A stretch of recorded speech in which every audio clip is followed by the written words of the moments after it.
Hi, Laura Hoban here. I like to go fast packing, so that's ultralight backpacking so I can run. I'm going to show you my gear and how I pack it. It totals about 11.5 pounds, and then I add on food and water. When it's all full, it's about 18 pounds. So I use the Ultimate Direction Fast Pack Her 30 liter and the Nemo Hornet Elite 2-person tent. I like to put that straight in there first, right down the side, the bottom. My sleeping bag is squished into the Sea to Summit waterproof pack. It is a Western Mountaineering Summer Light sleeping bag. Now, when I put this in, I make sure these buckles are not towards my back because I don't want those in the back of the pack hitting me in the back. So it's always good to test your pack and try it on before you start running and have a practice run.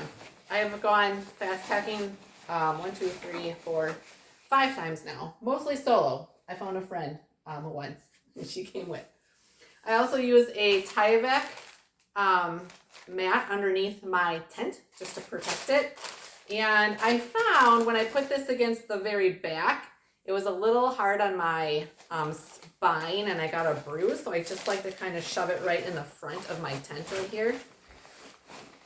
Other things I just squish inside would be my Thermarest Neo Air Uber Light sleeping mat.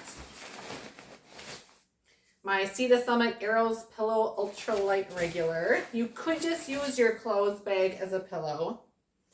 I have a roll top waterproof dry sack to hang my food in for bears and a paracord.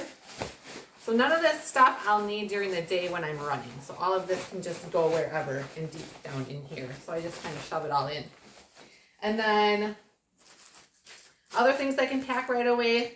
My Anchor power bank for charging my phone at night. I like to keep it in a Ziploc bag so it's waterproof. Little fuel canister. My Pocket Rocket Bic Mini lighter for cooking. My cooking pot, and I'll usually just shove that into my, to take up room, save room, into my sleeping mat, and then push that on in there. And then these things squish really well. So I have a puffy coat. It's really light, squishes well if it's going to be cold at night. I was glad I had it when it got down into the 20s in fall and it snowed.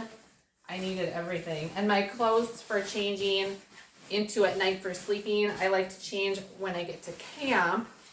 And then I have a couple extra layers for nighttime and fresh socks. I wear the same clothes I run in every day. There's no point in changing them at all. So if it's wet from sweat the next morning, it's wet from sweat. Though you can put them in the bottom of your sleeping bag and your body heat will dry them out. So that's a nice little trick. And so all that fits in there really well. And this can get shoved in the crack somewhere. Clothes can be just kind of shoved in there and just to fill in the empty space. And then food I like to put on top. I make 1 bag per day. I calculate my calories out. I'm kind of small. All I need is about 2,500 calories a day. And then I put each day's food allotment into an odor-proof Ozak bag, along with my lip SPF because that has scent, my sport because that's what I'll eat with, the food, and then my homemade first aid kit. And all of this I like to put right on the top. My food for the day I'll put in my pocket. So then on my first full day, I'll pull out my bag for that day and I'll shove it in the front in my pockets. And I'm able to keep everything else inside. So then I just Velcro this up and I can roll top it down, cinch it on the sides, and everything else I'm going to show you here, I like to keep on the outside of my pack for easy access. So what will you find on the outside of my pack? You'll find my bug jacket. I just went where the ticks and mosquitoes were horrendous. My Zoleo satellite device. Before I leave, I'll take my contacts and glasses case. And I just have, if I'm going too nice, I'll take 2 contact cases with eye solution in them, so I don't actually have to take like a bottle. I have just what I need. It keeps it little and light. My waterproof pack cover, Sea to Summit Ultra Sil, extra small. Trowel, right? Headlamp, which I debate on bringing or not because in summer it's light out a long time, but what if something happens and you have to hike out and you don't want to use your phone battery? I like to have a whistle for safety, so I just tuck that right in the front where it's easy to access. I have a Sawyer mini water filter.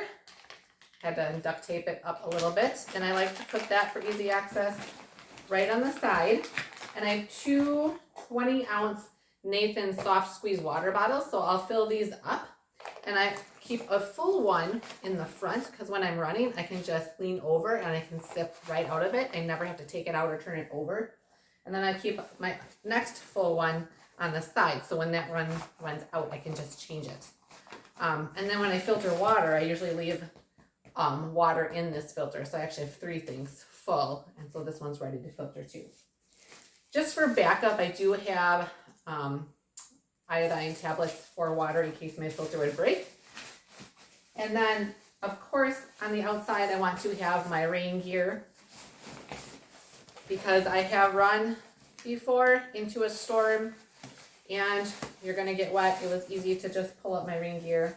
I've also used my rain pants as mosquito and tick pants to just have a pair of pants to run in. Yes, it's a little hot and sweaty, but it's better than ticks and mosquitoes getting at you.